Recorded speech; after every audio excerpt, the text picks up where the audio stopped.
I just finished reading issue 2 of the High Republic Adventures, and here are my thoughts on the newest issue. As always, there will be spoilers ahead, so you have been warned. In this video, I'll be sharing my thoughts on the issue and where the series is headed towards. So without any further delay, let's get into it. We pick up right where we left off in issue 1, right in the middle of the confrontation between the Jedi Padawans and the Nihil. But just before the action can begin, Master Yoda and Master Torban Buck enter the scene. As the Jedi charge into battle, Master Torban Buck screams that buckets of blood have arrived, to which the Padawans were a little surprised about.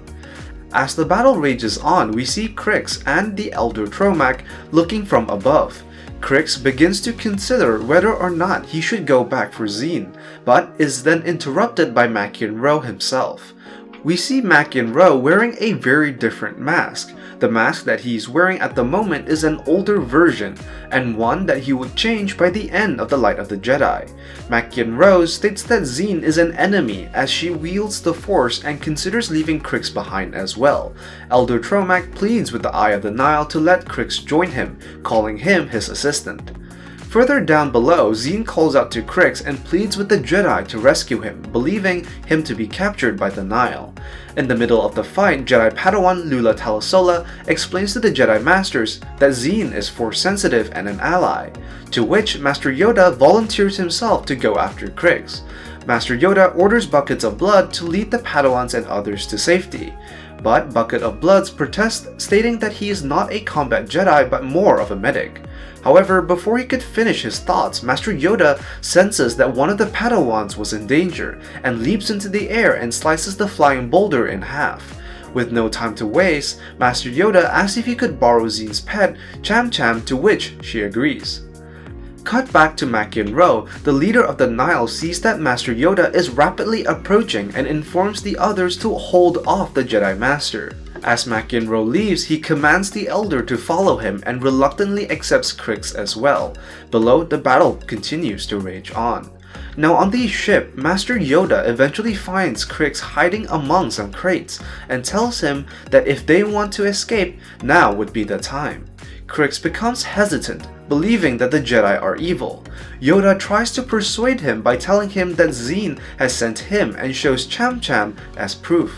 Krix, clearly uncertain, is unsure as to what he should do.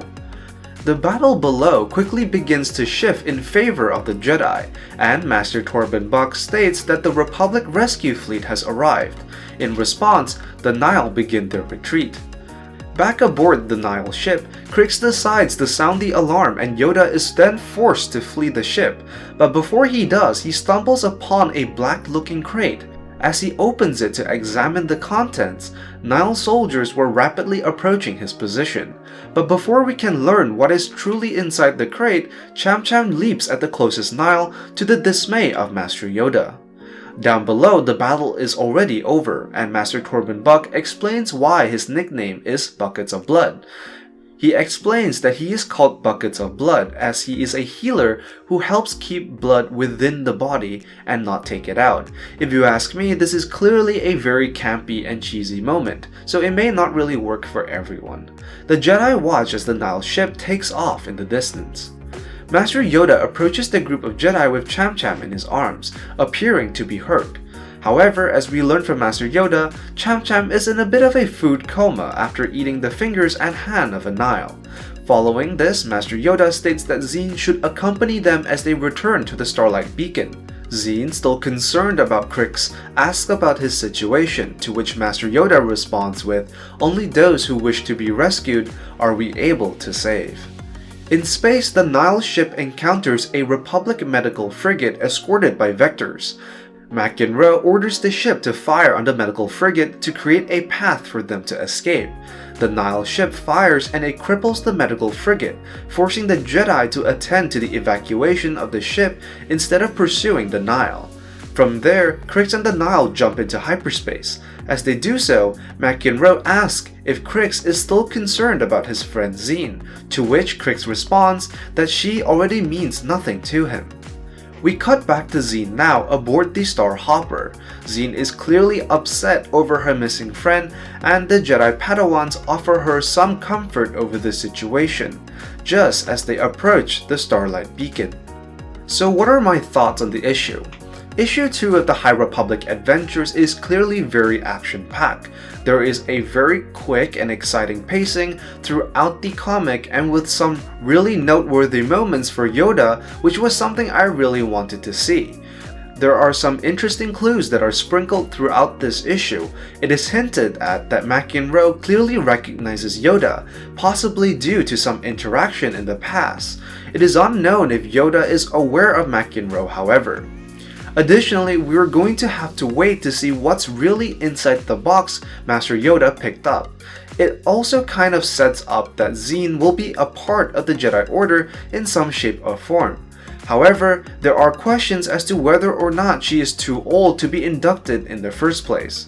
I really like that issue 2 continued to expand and set up the conflict between Zeen and Krix as friends who were separated due to circumstance. There was something I didn't like, however. I wasn't too keen on the nickname Buckets of Blood and how they tried to justify it. While I get the comedic sentiment behind the idea, it didn't really make much sense to me. However, that really is a small detail in the grand scheme of things. We also didn't really get to spend some time to get to know the other main character, Lula Telesola, but I'm sure moving forward we will have time to learn more about her. I really enjoyed the fact that this comic effectively fills in on what Master Yoda was doing during the Great Disaster, and it really brings life to the other parts of the galaxy that was affected beyond the light of the Jedi. Cham Cham eating the Nile was both cute and horrific at the same time, and it will be really interesting to see how Mackie Rowe and Yoda interact in the future. Overall, I really enjoyed the comic and really look forward to seeing where this takes us in the High Republic Adventures. That's all for today's video. Let me know what you think about the comics in the comment section down below. Be sure to like and subscribe for more High Republic content. As always, I am the Lost Acolyte, and I have spoken.